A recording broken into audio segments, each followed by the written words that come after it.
Ayo cegah penyakit kanker. Penyakit kanker adalah penyakit yang sangat ditakuti semua orang karena banyak menyebabkan kematian serta pembiayaannya yang mahal. Semua usia berpotensi terkena penyakit kanker. Penyakit ini dapat dicegah dengan mengubah perilaku atau gaya hidup seperti stop merokok, hindari terpapar asap dan residu rokok, hindari mengkonsumsi 4P, pengawet, perasa, pewarna, pemanis. Hindari terpapar bahan kimia dan polusi berbahaya. Rajinlah melakukan aktivitas fisik. Menerapkan perilaku hidup bersih dan sehat. Lakukan deteksi dini secara berkala. Karena Anda bertanggung jawab terhadap kesehatan diri Anda. Jangan tunda. Ayo hidup sehat untuk cegah penyakit kanker.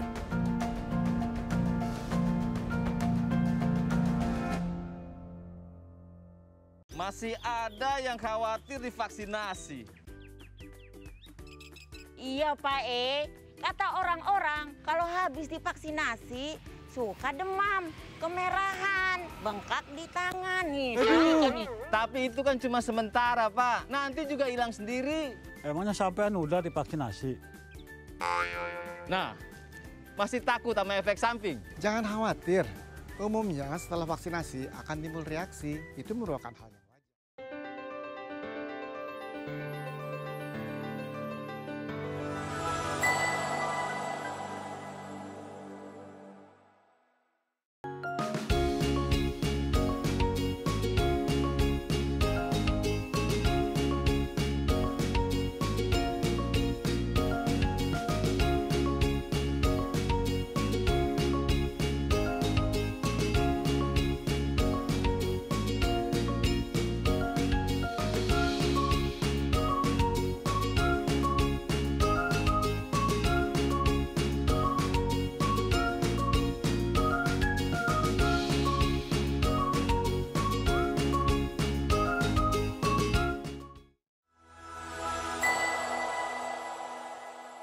Assalamualaikum warahmatullahi wabarakatuh. Halo sahabat SJTV semuanya. Bagaimana kabar sobat SJTV semuanya hari ini? Semoga sahabat SJTV dalam kondisi sehat dan tidak lupa juga dalam kondisi yang berbahagia tentunya. Pada episode kedua kali ini, saya Lukman Handoyo sebagai host akan menemani sahabat SJTV semua selama 1 jam ke depan untuk membahas isu-isu kesehatan terkini. Sahabat SJTV, hak untuk hidup sehat ternyata tidak hanya milik mereka yang masih berusia muda, tetapi juga milik mereka yang sudah lanjut usia atau sering kita kenal dengan lansia. Namun, banyak riset yang menunjukkan bahwa dari kita nih, masyarakat, masih banyak banget yang kurang mengetahui tentang pentingnya memperhatikan aspek kesehatan lansia. Padahal aspek kesehatan lansia ini akan mempengaruhi kualitas hidup dari seorang lansia. Selama seorang manusia hidup, berapapun usianya termasuk lansia, maka sebenarnya sama-sama berhak untuk memiliki kualitas hidup yang baik. Tidak jarang, kualitas hidup lansia ini secara tidak sengaja diabaikan oleh orang-orang sekitar yang merawat karena kondisi-kondisi penyakit tertentu. Misalnya seperti demensia, kondisi post-stroke, kemudian osteoartritis, diabetes mellitus, dan lain sebagainya. Hari ini, Sapa Nakes membawakan tema lansia sehat, kualitas hidup meningkat. Dan telah hadir bersama kita, seorang bintang tamu yang luar biasa sekali yang akan mengupas tuntas tentang kesehatan lansia. Langsung saja kita panggil Bapak Nurse Heri Setiawan, Magister Kesehatan. Selamat pagi Bapak Heri Setiawan. Selamat pagi Mas Lukman. Oke, gimana Pak kabarnya hari ini? Alhamdulillah sehat. Mas Lukman gimana kabarnya? Sehat juga dong Pak tentunya. Baik, sahabat SJTV, di tengah-tengah kita sudah ada Bapak Heri Setiawan, Nurse Heri Setiawan MKes lebih tepatnya, seorang praktisi keperawatan sekaligus pimpinan klinik layanan kesehatan primer, serta staf pengajar pada program studi keperawatan di salah satu sekolah tinggi ilmu kesehatan di kota Tangerang Selatan. Baik Pak Heri, tadi sudah ada nih yang saya ceritakan bahwa ternyata lansia ternyata aspek kesehatannya seringkali diabaikan. Tapi nanti akan kita bahas Pak. Ya, semoga nanti Bapak bisa sharing nih yang seringkali terjun ke dunia perlansiaan gitu ya Pak ya di tengah-tengah masyarakat. Tapi sebelum ke arah sana nih Pak, boleh diceritakan dulu Pak kira-kira kesibukan Pak Heri sehari-hari itu apa saja Pak? Baik, untuk kesibukan saya sehari-hari Mas Lukman, Selain saya sebagai staf pengajar di salah satu stikes di Kota Tangerang Selatan, memang saya juga sebagai pemilik dari klinik utama di wilayah Kabupaten Tangerang, di mana klinik utama ini menyelenggarakan pelayanan dari mulai pelayanan umum, kemudian pelayanan bidanan, poligigi, kemudian termasuk pelayanan home care. Nah, kebetulan memang pelayanan home care ini lebih banyak menangani kasus-kasus lansia atau perawatan-perawatan di rumah pada lansia-lansia yang tadi Mas Lukman sudah sebutkan, seperti lansia dengan post-stroke, lansia dengan diabetes mellitus, atau dengan penyakit-penyakit kronis lainnya. Oke, baik. Jadi tepat ya Pak ya. Sebenarnya Bapak sering terjun, memang benar terjun ke megang pasien lansia begitu ya. Iya, betul Dan sekali. banyak sekali mungkin fenomena-fenomena yang Bapak rasakan. Tantangannya beda pasti ya Pak ya? Sangat berbeda sekali. Sangat berbeda ya? Sangat berbeda sekali. Ketika kita menghadapi lansia yang melakukan perawatan di rumah atau yang kita sebut sebagai home care, tentunya sangat berbeda dengan kita merawat orang dewasa. Ketika pada lansia itu lebih banyak keluarga memberikan wewenangnya langsung ke kita gitu.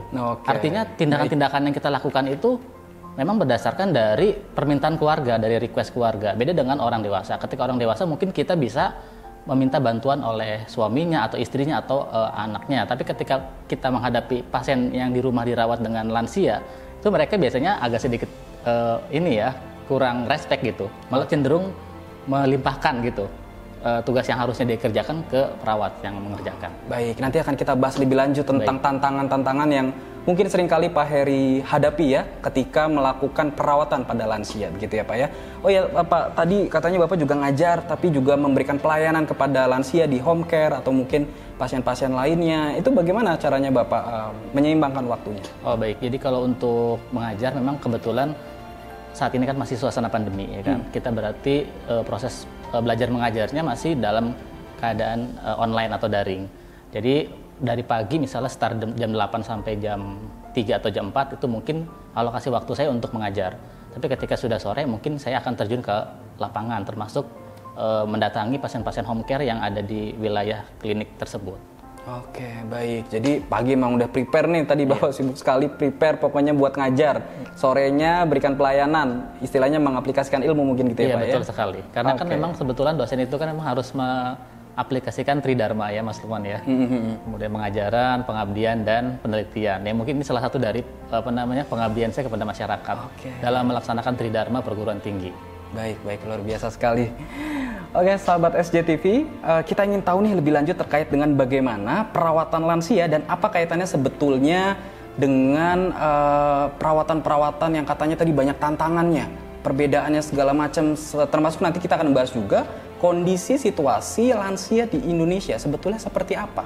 Nah, setelah pariwara berikut kita akan kembali lagi, tetap di Sapa Nakes.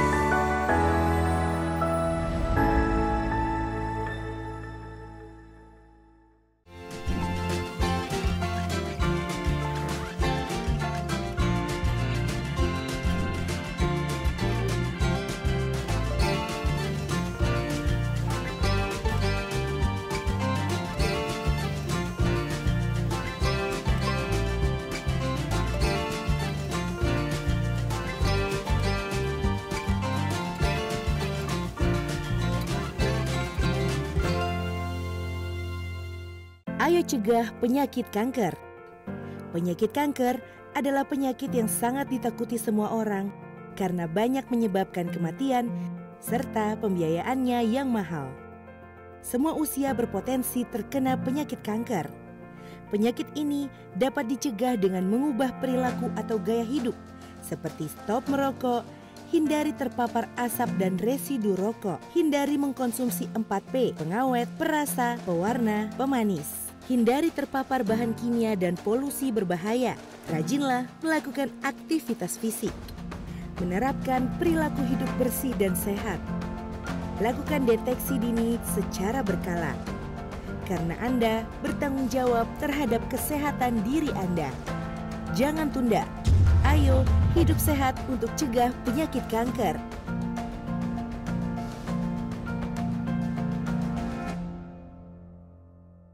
Masih ada yang khawatir divaksinasi. Iya Pak kata orang-orang kalau habis divaksinasi suka demam, kemerahan, bengkak di tangan nih. Tapi itu kan cuma sementara, Pak. Nanti juga hilang sendiri. Emangnya sampean udah divaksinasi? Nah, masih takut sama efek samping? Jangan khawatir, umumnya setelah vaksinasi akan timbul reaksi. Itu merupakan hal yang wajar. Kembali lagi di Sapa Nakes, masih bersama bintang tamu kita, Bapak Nurse Heri Setiawan, MKes. Baik, Pak Heri, seperti yang tadi sudah saya sampaikan di awal ya Pak, bahwa ternyata hak hidup sehat milik semua orang Pak.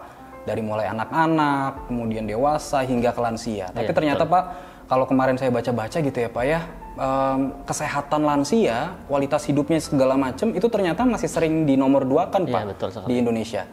Termasuk Bapak juga tadi ngomong bahwa tantangan Bapak dalam memberikan perawatan pada lansia di masyarakat juga sangat berat. Berbeda sekali dengan kalau memberikan perawatan pada orang dewasa yang sakit gitu ya Pak ya. Tapi sebelum membahas ke arah sana lebih lanjut Pak, memang sebetulnya di Indonesia khususnya ya Pak ya, seperti apa sih Pak kondisi jumlah lansia, kemudian bagaimana proses perawatannya, sistem kesehatannya gitu ya Pak ya di masyarakat kita. Kira-kira bagaimana Pak? Oke, baik, makasih Mas Lukman atas pertanyaannya. Jadi untuk kondisi jumlah lansia di Indonesia saat ini berdasarkan dari sensus penduduk tahun 2020, jumlah lansia di Indonesia sebanyak 26,8 juta jiwa atau sekitar 9,98% dari total populasi penduduk Indonesia. Itu artinya jumlahnya sangat banyak sekali ya kan.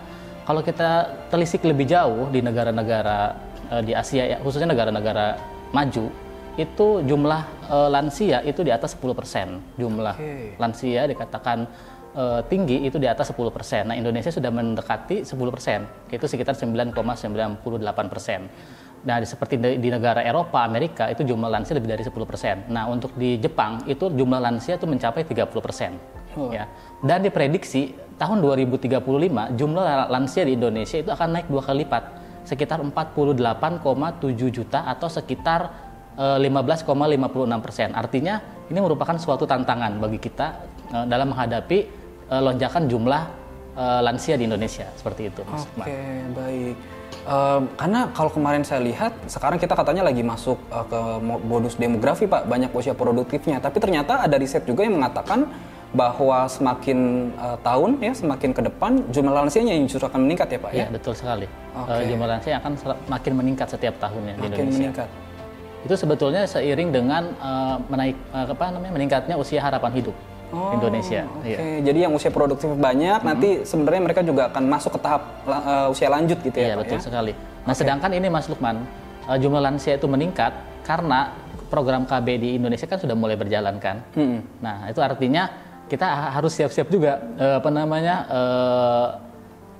menghadapi lonjakan kasus lansia yang lebih banyak dibanding balita nanti mungkin kali ya. Kalau beberapa tahun ke belakang mungkin kita banyak sekali dihadapkan dengan isu-isu kelahiran. Sekarang justru kelahiran ditekan karena program KB dan kemudian lansianya yang meningkat ya Pak. Betul sekali. Oke, baik. Terus Pak, kalau misalkan tadi lansianya dikatakan diprediksi akan meningkat, bahkan sekarang dikatakan sudah cukup banyak ya, hampir 10% dari total jumlah penduduk Indonesia.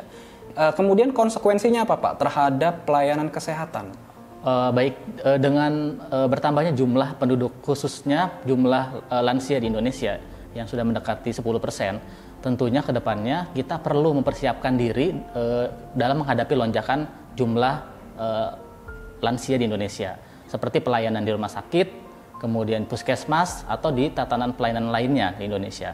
Namun sepertinya kalau kita perhatikan ya Mas Lukman, pelayanan kesehatan lansia di Indonesia hanya ada beberapa daerah atau rumah sakit yang menyelenggarakan pelayanan kesehatan lansia atau di poligeriatri. Artinya belum seluruh rumah sakit Indonesia menyelenggarakan kesehatan lansia atau poligeriatri. Ini merupakan harus dipersiapkan sejak awal gitu. Sebelum nanti ke depannya kita malah kerepotan atau kewalahan ketika menghadapi pasien dengan lansia. Oke, jadi dengan tingginya angka lansia di Indonesia sebetulnya harusnya layanan kesehatan juga siap ya Pak ya? Iya, betul sekali. Dengan menyediakan poligeriatri. Seberapa penting Pak kira-kira poligeriatri itu nantinya kalau memang banyak masif diselenggarakan di layanan kesehatan, terutama di rumah sakit, berpengaruh terhadap kesehatan lansia Pak? Baik, kalau menurut saya sih sebetulnya Pelayanan poligeriatri itu minimal ada di setiap kabupaten atau di rumah sakit umum daerah kabupaten ya. Kalaupun misalnya belum sepenuhnya seluruh rumah sakit menyelenggarakan itu, karena memang kebetulan minimnya SDM ya, baik itu dokter spesialis geriatri maupun perawat geriatri. Nah itu kan bagian dari penyelenggaraan juga harus siap dong SDM-nya. Jangan sampai kita menyelenggarakan poligeriatri tapi SDM-nya tidak ada gitu. Mungkin itu juga salah satu mungkin di Indonesia kenapa poligeriatri itu hanya ada di beberapa daerah saja. Beda halnya dengan di negara-negara maju, karena di sana itu memang sudah banyak SDM seperti dokter spesialis geriatri atau perawat geriatri yang kompeten di bidangnya. Gitu. Oke, jadi berkaitan dengan SDM ini juga menjadi hal yang mempengaruhi dari terselenggaranya poligeriatri tersebut ya Pak ya? Betul sekali. Oke, kemudian kenapa sih Pak, kalau tadi Bapak sangat mengadvokasi atau sangat menggembor-gemborkan poligeriatri, memang apa yang membedakan poligeriatri ini dengan yang lainnya? Apakah lansia tidak boleh ke poli umum atau poli spesialis lain yang memang menghadapi masalah penyakitnya itu? Oke, baik. Jadi kalau kita ketahui bersama, ketika kita berada di fasilitas umum, pasti yang didahulukan antara anak-anak, ibu hamil, dan lansia kan. Nah, ketika ibu hamil sudah ada tempatnya di poli obgyn. Kemudian ketika menghadapi anak, sudah ada tempatnya di poli anak. Nah, sayangnya di Indonesia itu masalah kesehatan lansia itu masih digabung dengan poli penyakit dalam. Artinya di situ bukan hanya lansia saja, orang dewasa pun ikut mengantri. Artinya tidak ada prioritas gitu. Ketika kita membuka poligeriatri, tentunya kita akan memprioritaskan bahwa pelayanan ini hanya dikhususkan untuk lansia saja. Mungkin itu lebih efektif gitu sepertinya Mas Lukman ya. Dibanding lansia menunggu di rumah sakit bergabung dengan pasien lain seperti pasien-pasien dewasa misalnya di poli penyakit dalam seperti itu. Oke, ya, selain dari keefektivitasannya ya dalam proses menunggu dan pemberian pelayanan kesehatan, apakah ada pemberian aspek yang berbeda juga Pak di dalam polinya sendiri? Oh, kalau geriatri pendekatannya begini, kalau dewasa begini, itu ada bedanya? Tentu ada perbedaan antara kita menghadapi lansia dengan orang dewasa. Ketika kita berhadapan dengan pasien lansia, tentunya bukan hanya sekedar ilmu pengetahuan dan skill kita, tetapi kita juga perlu yang namanya kesabaran ya dalam menghadapi lansia. Karena kita kembali lagi bahwa manusia itu memang pada dasarnya siklusnya dari mulai lahir, kemudian dia balita, remaja, kemudian dewasa, hingga akhirnya pada lansia itu biasanya perilakunya akan kembali seperti anak-anak lagi ketika kita berhadapan dengan lansia. Nah itu sepertinya butuh kesabaran dalam menghadapi pasien-pasien lansia tersebut. Oke, baik. Berarti memang ada pendekatan pula yang diberikan yang agak berbeda nih dari poli-poli umum lainnya ya, poli yang khusus dewasa. Oke, baik Pak.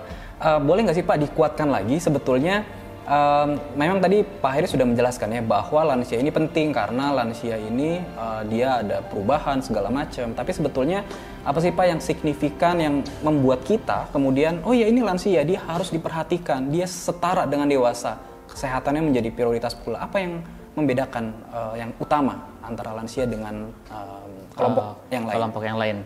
Baik Mas Lukman, jadi kalau kita perhatikan memang pada lansia itu terjadi proses yang namanya penuaan atau perubahan ya, atau penyakit degeneratif, di mana perubahan ini terjadi di seluruh aspek, dari mulai aspek fisik, psikologis, kemudian sosial, termasuk spiritual juga itu mengalami proses perubahan. Nah pada lansia tentunya kita akan menghadapi atau kita dengan trik tertentu dibanding dengan kelompok lain. Karena pada lansia itu, tadi yang di awal saya sudah katakan, selain kesabaran, kemudian kita juga harus benar-benar memperhatikannya secara holistik. Artinya jangan mentang-mentang dia udah tua gitu, kita kayaknya mengabaikan. Contohnya misalnya kayak rambut misalnya. Mungkin kalau pada lansia sepertinya jarang sekali kan mereka itu memperhatikan kayak seperti kebersihan rambut, kebersihan kuku, mulut, dan lainnya. Nah, itu juga merupakan bagian dari salah satu pendekatan kita kepada lansia ketika kita melakukan pengkajian kesehatan lansia. Jadi jangan mengkaji hanya dari penyakit dalamnya saja, kita juga harus melihat looking dari luarnya juga ya. Misalkan kebersihan kulitnya, kemudian kebersihan rambutnya, giginya, kemudian kukunya. Itu kalau kita perhatikan di Indonesia itu lansia itu sangat mengabaikan hal itu sepertinya Mas Lukman. Ya. Jadi kalau menurut saya nih, kita sebagai tenaga kesehatan, kita jangan hanya berfokus pada penyakitnya saja ya, atau kasus-kasus proses penyakit degeneratifnya, tapi kita juga harus memperhatikan dari segi personal hygiene-nya juga, itu yang paling penting. Oke, baik. Jadi memang ini menjadi penting sekali untuk kita perhatikan karena ada proses perubahan ya Pak ya yang terjadi pada lansia, dan ini nampaknya tidak bisa dihindari gitu ya. Iya, betul. Proses ini proses alami, dan tadi ternyata nggak cuma sekedar dari penyakit dalamnya, tapi tampak luarnya pun ini menjadi penting. Karena betul. Mungkin dari luarnya juga ada penurunan ya Pak ya, iya, betul, sehingga perlu diperhatikan dengan baik. Oke, baik Pak. Tadi Bapak juga sudah sempat menyinggung bahwa nanti ada berbagai macam penyakit. Memang kalau dilihat Pak, di Indonesia khususnya Pak, paling banyak itu penyakit apa sih Pak yang diderita oleh lansia? Oke, baik. Jadi untuk kasus penyakit lansia di Indonesia itu ada, kalau kita kelompokkan menjadi 5 besar penyakit lansia di Indonesia. Yang pertama itu penyakit yang paling banyak sering terjadi pada lansia itu adalah penyakit hipertensi atau tekanan darah tinggi. Terus yang kedua adalah penyakit diabetes mellitus. Kemudian yang ketiga itu penyakit stroke, ya. Kemudian yang keempat itu penyakit demensia. Dan yang kelima itu biasanya penyakit PPOK, penyakit paru obstruktif kronis. Kelima penyakit ini mendominasi angka kesakitan lansia di Indonesia. Oh, baik. Berarti stroke tadi ya, diabetes mellitus, hipertensi, PPOK ini banyak banget menyerang lansia-lansia kita. Dan pendekatan-pendekatannya apakah berbeda Pak dari masing-masing penyakit? Jelas berbeda. Ya seperti ini Mas Lukman ya. Kenapa kalau kita lihat angka hipertensi di Indonesia itu sangat tinggi? Karena memang cenderung orang Indonesia itu suka makan ikan asin ya kan. Kalau kita misalnya berkunjung ke daerah-daerah nih misalnya, lansia itu cenderung kalau kita suguhkan misalnya makanan gizi seimbang dengan misalnya lauknya ikan asin, pasti lansia itu lebih memilih lauk ikan asin dibanding makan yang gizi seimbang. Kenapa? Karena itu udah pola kebiasaan, ya kan? Kita ketahui bersama bahwa kadar garam yang tinggi itu akan memicu tekanan darah meningkat kan Mas Lukman ya. Nah ini juga sebetulnya agak sedikit bertolak belakang juga. Di satu sisi kita memberikan edukasi terkait makanan yang dilarang, tapi ketika kita memberikan edukasi, lansia itu hanya sekedar, oh iya saya paham, oh iya saya mengerti. Tapi setelah 1, 2, 3 hari, dia kembali lagi ke pola makan yang sama. Seperti itu Mas Lukman. Pada pasien-pasien dengan hipertensi, makanya sepertinya angka hipertensi di Indonesia nggak akan habis-habis, malah cenderung meningkat setiap tahunnya. Setiap tahunnya ya. Malah kemarin saya baca katanya yang dari mulai muda juga sudah banyak. Nah, yang muda pun sudah mulai banyak ya. Iya, begitu. Artinya tadi baru hipertensi saja yang diperhatikan udah kompleks banget ya Pak ya. Iya, ternyata betul. Dari nutrisinya, belum lagi penyakit-penyakit yang lainnya. Pada akhirnya apa sih Pak yang diharapkan dari memperhatikan aspek kesehatan lansia ini? Apa yang kita inginkan dari lansia luaran akhirnya Pak? Yang kita harapkan lansia itu sejahtera ya. Sejahtera. Ya, sejahtera baik segi kesehatan, kemudian sejahtera juga secara finansial ya. Kenapa saya sebut finansial? Karena kalau kita lihat di data bahwa lansia di Indonesia rata-rata tergolong lansia dengan kondisi miskin ya, kondisi menengah ke bawah. Nah, itu merupakan salah satu juga tantangan sebetulnya bagi kita sebagai tenaga kesehatan ketika menghadapi lansia dengan kondisi menengah atau kondisi miskin. Mereka cenderung mengabaikan kesehatan dirinya. Nah, karena kalau saya perhatikan di wilayah saya sendiri ya, di sekitar rumah saya sendiri, itu banyak sekali lansia-lansia yang memang tidak memiliki jaminan kesehatan seperti BPJS atau Kartu Indonesia Sehat ya. Nah, ditambah lagi dengan kondisi ekonomi dia yang lemah. Akibatnya apa? Dia mengabaikan dirinya. Dia jarang sekali mengontrol ke pelayanan kesehatan, baik itu ke puskesmas, ke rumah sakit, ataupun ke klinik. Nah, ketika kita datangi, yang ada itu sudah mulai muncul penyakit-penyakit kronis yang sangat sudah berkomplikasi dengan penyakit lainnya gitu Mas Lukman. Iya. Oke, baik. Itu yang paling sering terjadi itu ya, paling sering terjadi.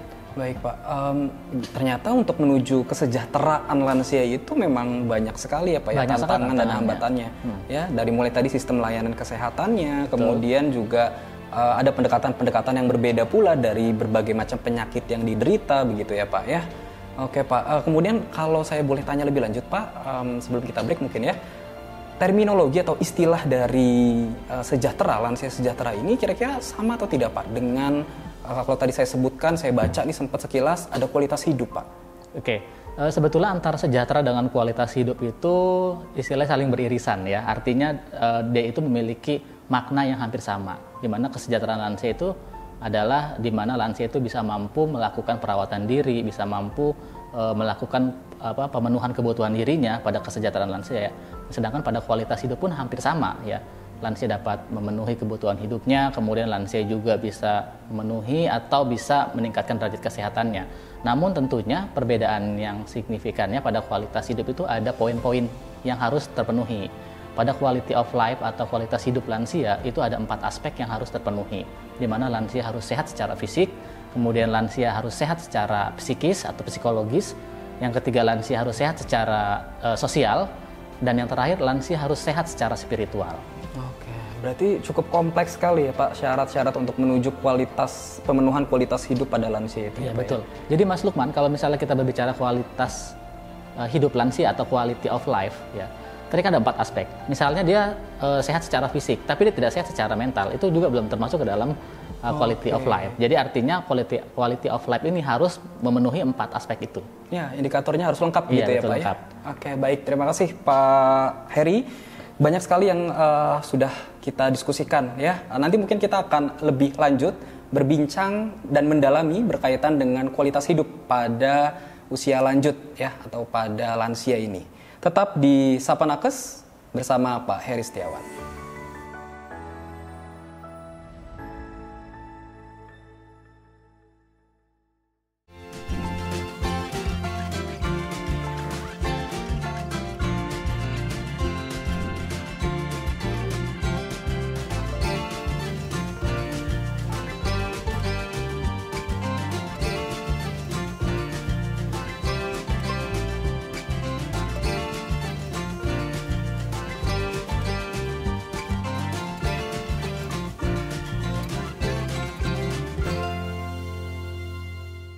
Ayo cegah penyakit kanker. Penyakit kanker adalah penyakit yang sangat ditakuti semua orang karena banyak menyebabkan kematian serta pembiayaannya yang mahal. Semua usia berpotensi terkena penyakit kanker. Penyakit ini dapat dicegah dengan mengubah perilaku atau gaya hidup seperti stop merokok, hindari terpapar asap dan residu rokok, hindari mengkonsumsi 4P, pengawet, perasa, pewarna, pemanis. Hindari terpapar bahan kimia dan polusi berbahaya. Rajinlah melakukan aktivitas fisik. Menerapkan perilaku hidup bersih dan sehat. Lakukan deteksi dini secara berkala.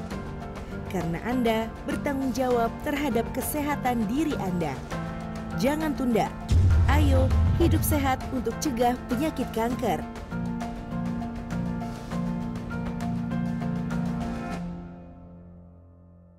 Masih ada yang khawatir divaksinasi. Iya Pak kata orang-orang kalau habis divaksinasi suka demam, kemerahan, bengkak di tangan nih. Tapi itu kan cuma sementara Pak, nanti juga hilang sendiri. Emangnya sampean udah divaksinasi? Nah, masih takut sama efek samping? Jangan khawatir, umumnya setelah vaksinasi akan timbul reaksi, itu merupakan hal yang wajar. Kembali lagi di Sapa Nakes, masih bersama Bapak Heri Setiawan yang membahas berkaitan dengan isu-isu kesehatan lansia. Baik Pak Heri, tadi sebelum kita break kita sudah membahas nih berkaitan dengan kualitas hidup atau tadi juga ada terminologi irisan berkaitan dengan sejahtera ya pada lansia. Dan katanya harus dipenuhi dengan beragam aspek ya, dari mulai fisik, psikologis, sosial, dan spiritual. Kira-kira boleh nggak sih Pak dijelaskan lebih mendalam berkaitan dengan masing-masing aspek ini Pak? Baik Mas Lukman, jadi tadi sebelum break kita membahas terkait dengan aspek dari quality of life itu terdiri menjadi 4 aspek yang harus terpenuhi. Di mana yang pertama itu adalah lansia itu harus sehat secara fisik. Artinya sehat secara fisik itu tidak memiliki penyakit seperti hipertensi, kemudian diabetes atau penyakit-penyakit stroke atau penyakit-penyakit kronis lainnya. Itu dikatakan sehat secara fisik ya.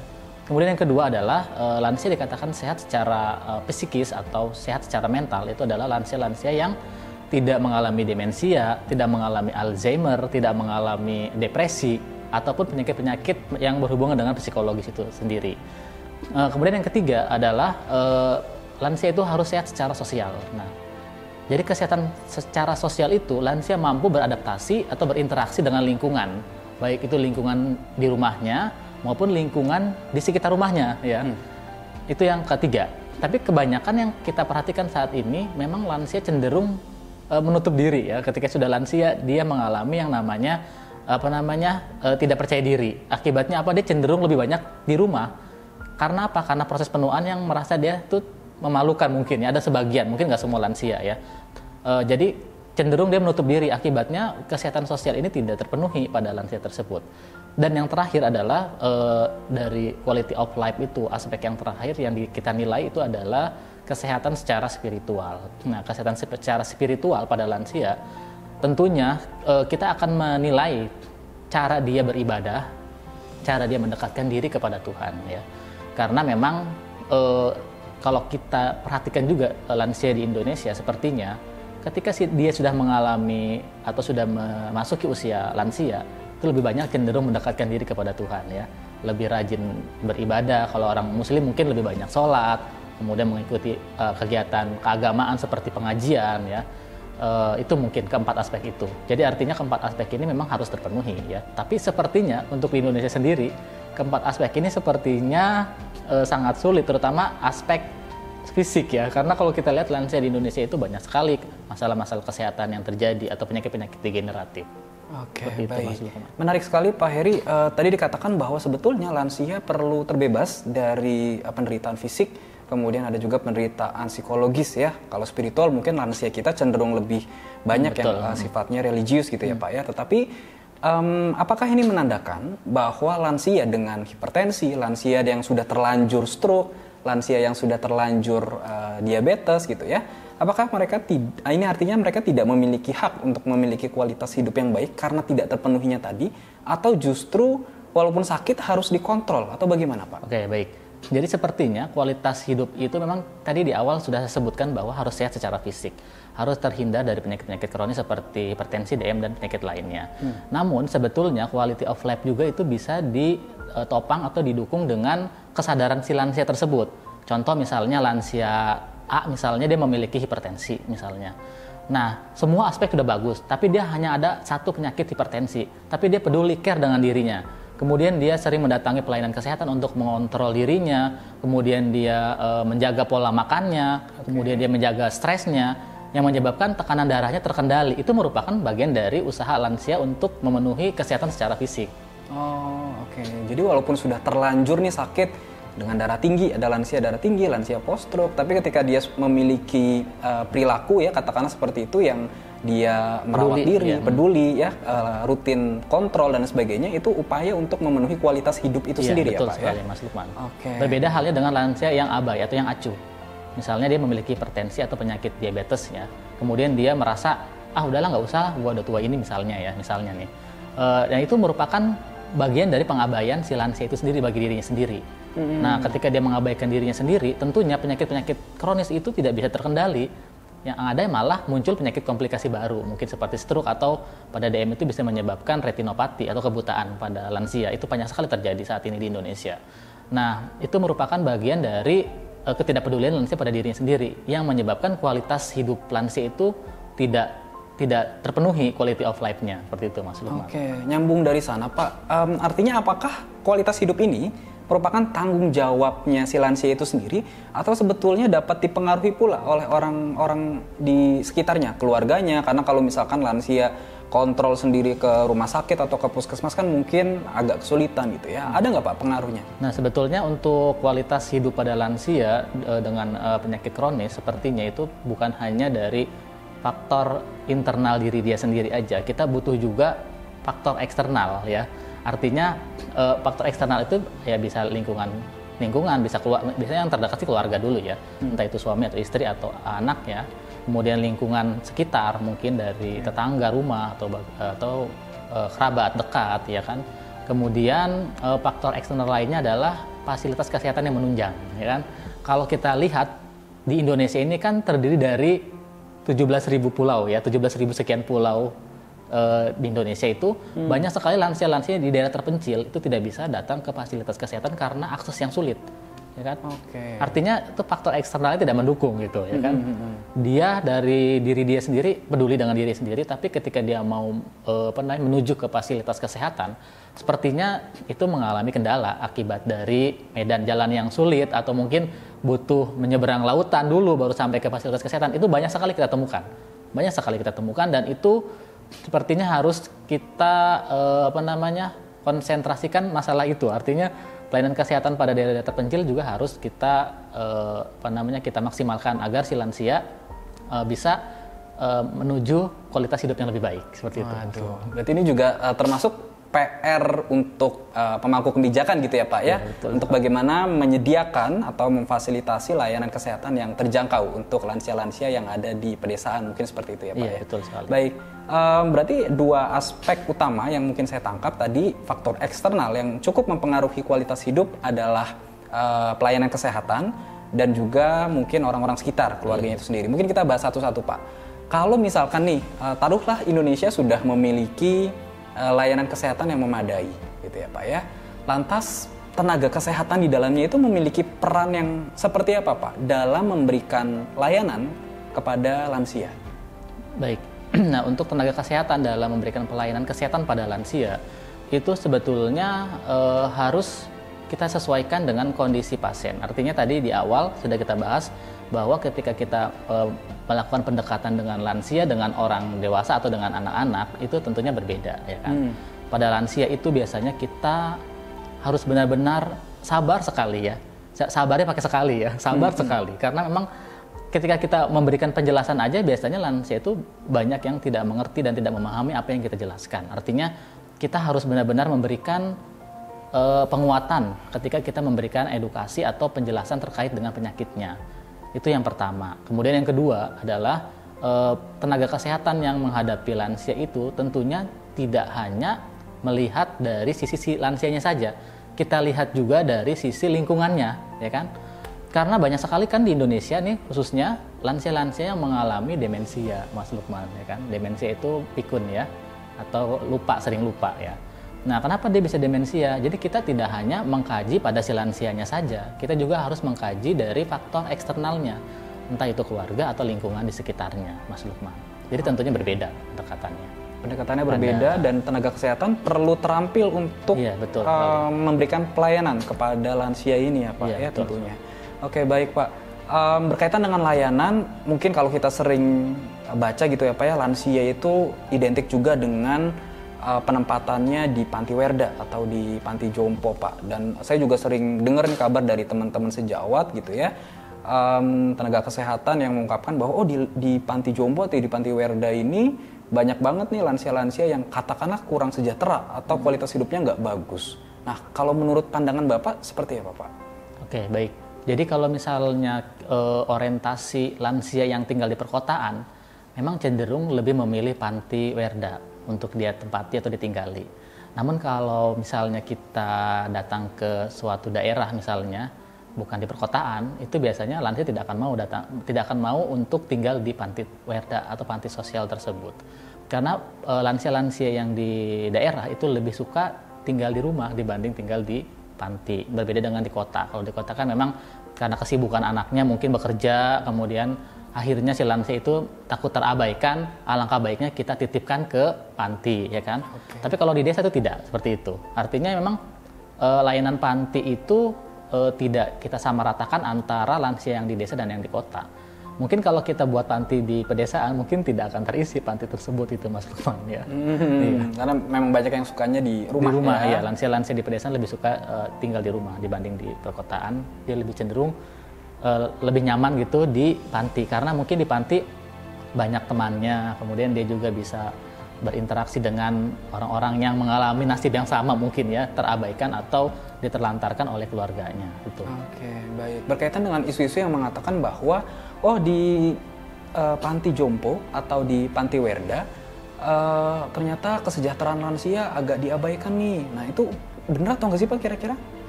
Baik. Jadi kalau kita perhatikan memang untuk panti sosial Tresna Werda namanya, PSTW atau kita sering sebut sebagai panti jompo, masalah kesejahteraan lansia itu memang tadi kan kita sudah sebutkan ya, quality of life itu sama kesejahteraan lansia itu saling beririsan, memiliki makna yang hampir sama. Ada 4 aspek yang harus terpenuhi. Nah, ketika di panti, aspek fisiknya agak sedikit kurang terpenuhi. Kenapa? Karena di panti tersebut sepertinya tidak ada pemantauan tekanan darah contohnya misalnya. Ataupun kalaupun ada misalnya di poli, tapi itu hanya 1 minggu sekali atau 1 minggu 2 kali. Jadi aspek kesehatan secara fisiknya agak sedikit terabaikan.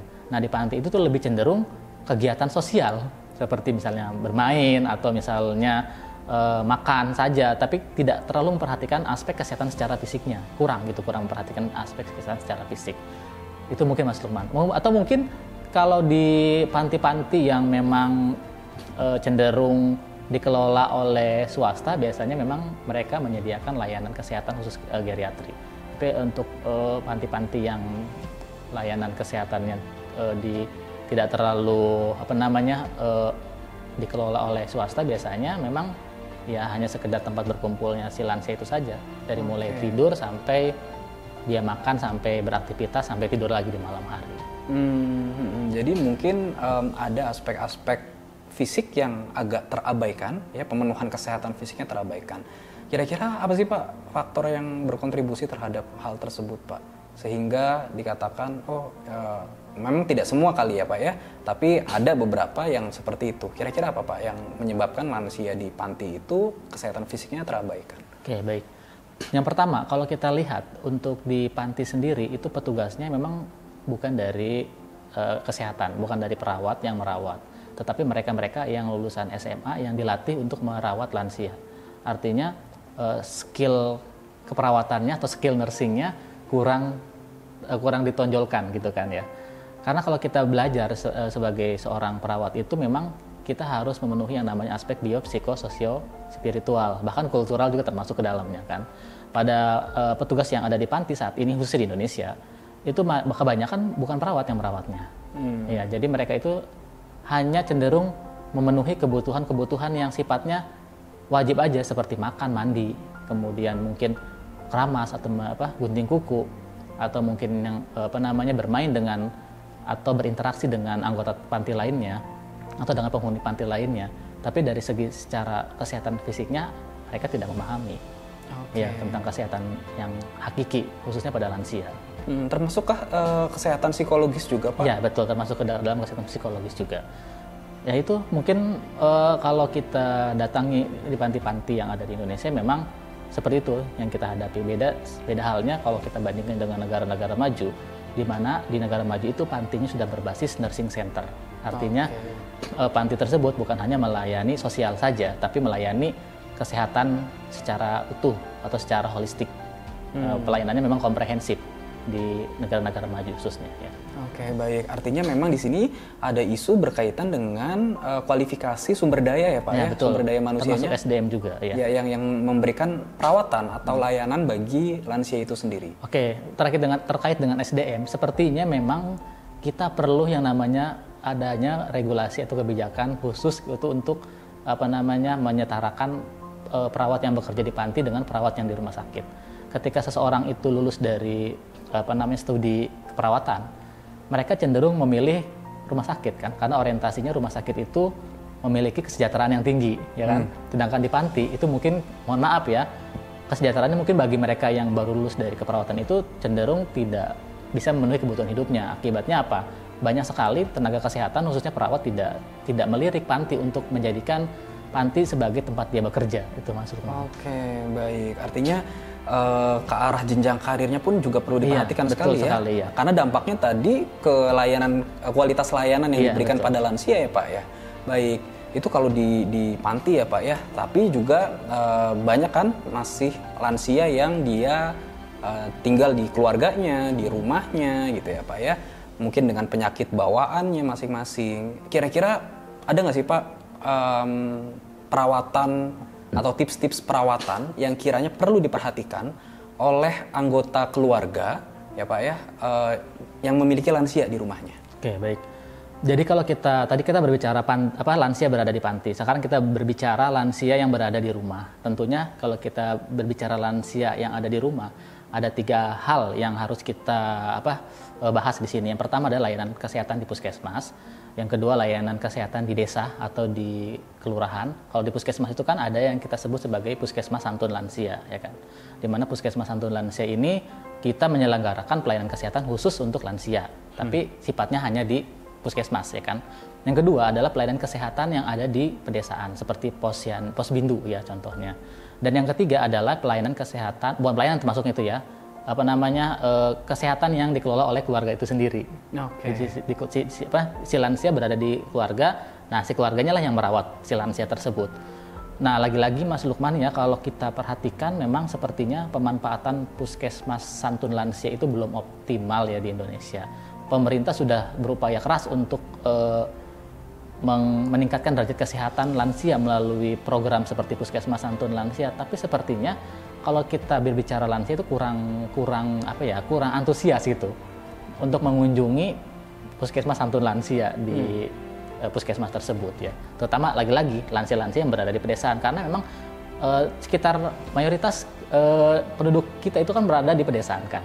Yang hanya di perkotaan hanya beberapa puluh % saja, dan mayoritas berada di pedesaan.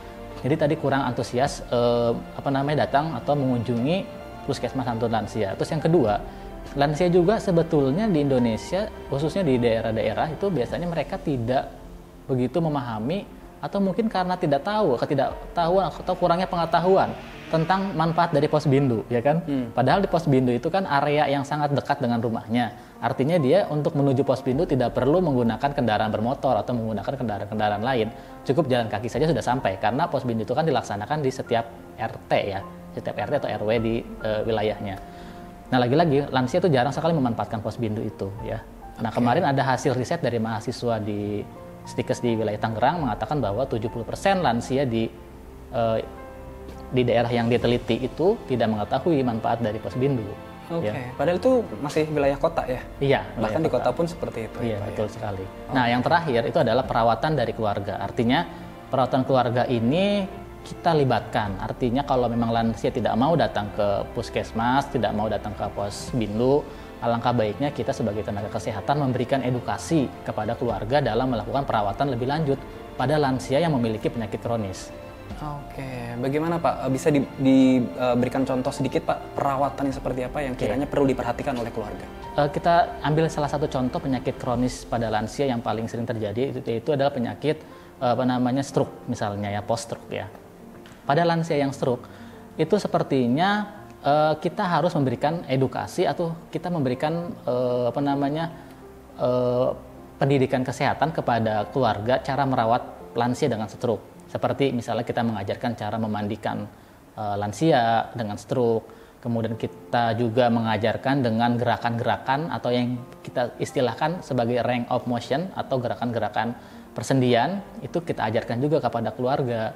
Kemudian yang ketiga, kita juga perhatikan dari aspek nutrisinya, karena aspek nutrisi juga penting dalam proses perbaikan atau regenerasi dari proses penyakit yang dia derita, ya kan. Nah, ketiga hal itu harus kita ajarkan kepada si keluarga itu agar kedepannya ketika kita tinggalkan, keluarga sudah bisa melakukan itu, mampu melakukan itu. Jangan sampai keluarga malah ketergantungan sama tenaga kesehatan. Artinya si lansia itu kita ajarkan gerakan atau range of motion ketika ada kita saja. Tapi ketika kita sudah meninggalkan lansia itu, cenderung keluarga mengabaikan. Nah, itulah yang menyebabkan lansia akan terhambat proses pemulihannya atau recovery-nya. Artinya ada peran serta keluarga di sini menjadi sangat penting ya Pak sangat ya? Penting sekali. Terutama tadi dalam memenuhi kebutuhan dasarnya, termasuk memandikan, makannya lansia seperti apa. Karena berbeda tadi yang sudah Bapak bilang ya, berbeda sekali antara lansia dengan dewasa. Apalagi kalau lansianya ada penyakit penyerta begitu ya Pak ya. Betul sekali. Sehingga perawat atau tenaga kesehatan di sini berperan penting untuk mengajarkan. Baik sahabat SJTV. Luar biasa sekali perbincangan kita dengan Pak Heri Setiawan berkaitan dengan perawatan lansia, termasuk juga memperhatikan kebutuhan-kebutuhan layanan kesehatan yang dibutuhkan oleh lansia di tatanan masyarakat. Tetap di Sapa Nakes, masih bersama Pak Heri Setiawan.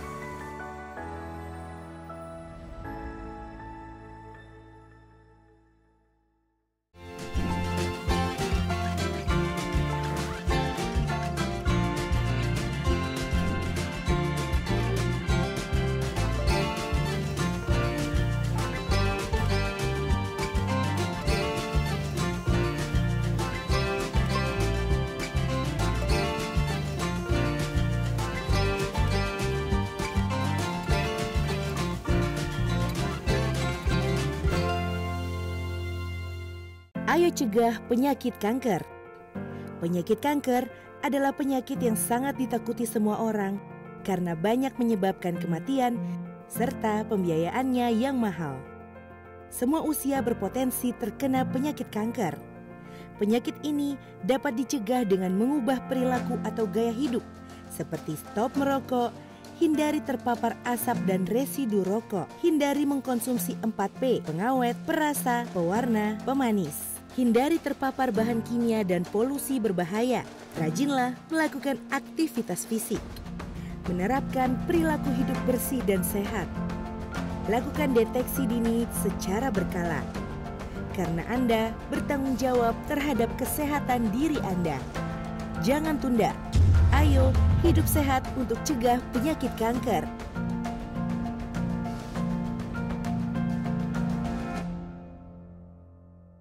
Masih ada yang khawatir divaksinasi.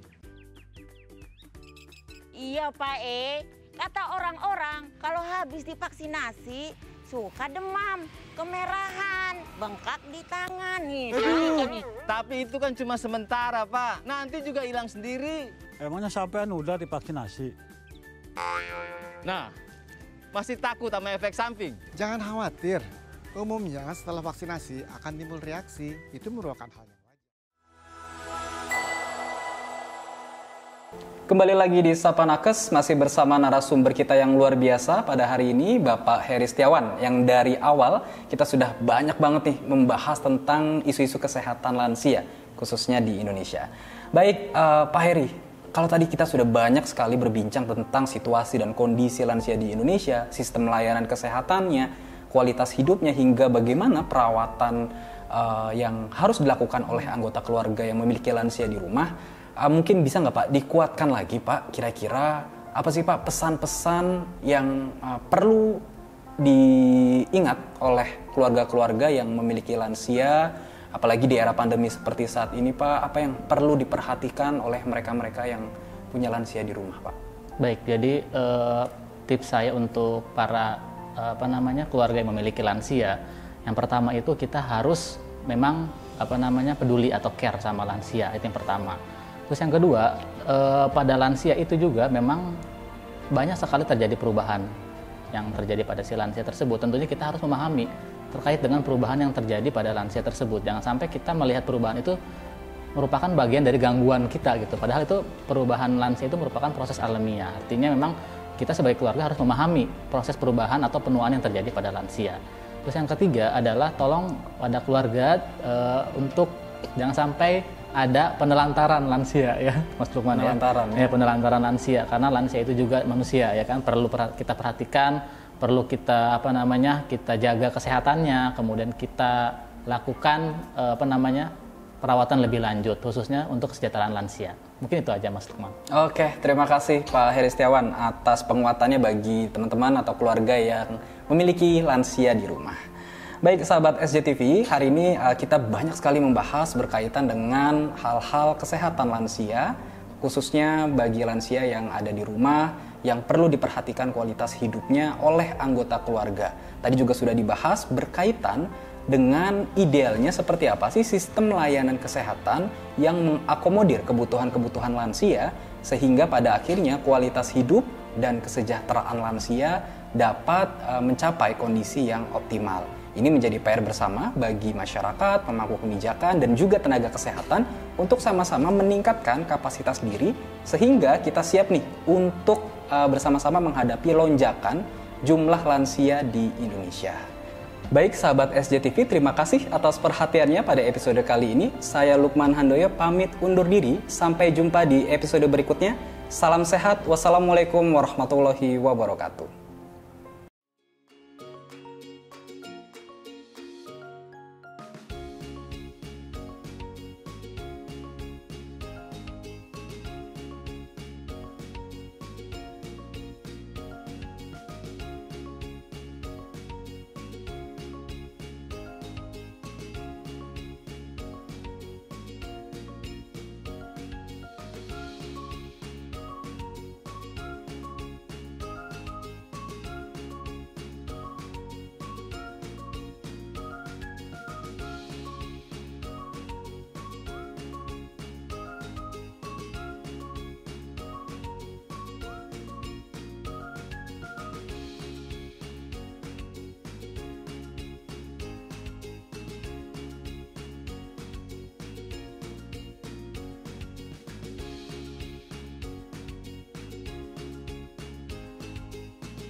cegah penyakit kanker. Penyakit kanker adalah penyakit yang sangat ditakuti semua orang karena banyak menyebabkan kematian serta pembiayaannya yang mahal. Semua usia berpotensi terkena penyakit kanker. Penyakit ini dapat dicegah dengan mengubah perilaku atau gaya hidup seperti stop merokok, hindari terpapar asap dan residu rokok, hindari mengkonsumsi 4P, pengawet, perasa, pewarna, pemanis. Hindari terpapar bahan kimia dan polusi berbahaya. Rajinlah melakukan aktivitas fisik. Menerapkan perilaku hidup bersih dan sehat. Lakukan deteksi dini secara berkala. Karena Anda bertanggung jawab terhadap kesehatan diri Anda. Jangan tunda. Ayo hidup sehat untuk cegah penyakit kanker.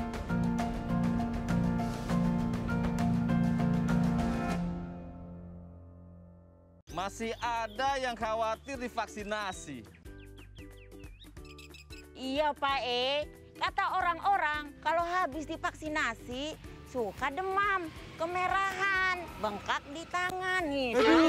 Tapi itu kan cuma sementara Pak, nanti juga hilang sendiri. Emangnya sampean udah divaksinasi? Nah, masih takut sama efek samping? Jangan khawatir. Umumnya setelah vaksinasi akan timbul reaksi. Itu merupakan hal yang wajar. Namun biasanya bersifat ringan dan sementara. Setelah vaksinasi, jika terjadi nyeri, bengkak, atau kemerahan di tempat suntikan, kompres dengan air dingin. Jika demam, kompres atau mandi dengan air hangat. Perbanyak minum air putih dan istirahat. Serta minum obat sesuai anjuran. Laporkan semua reaksi atau keluhan yang dialami setelah vaksinasi ke nomor yang tertera di kartu vaksinasi. Ayo divaksinasi. Tak perlu khawatir, vaksin yang digunakan aman dan berkualitas. Ayo cegah penyakit kanker. Penyakit kanker adalah penyakit yang sangat ditakuti semua orang karena banyak menyebabkan kematian serta pembiayaannya yang mahal. Semua usia berpotensi terkena penyakit kanker. Penyakit ini dapat dicegah dengan mengubah perilaku atau gaya hidup seperti stop merokok, hindari terpapar asap dan residu rokok, hindari mengkonsumsi 4P, pengawet, perasa, pewarna, pemanis, hindari terpapar bahan kimia.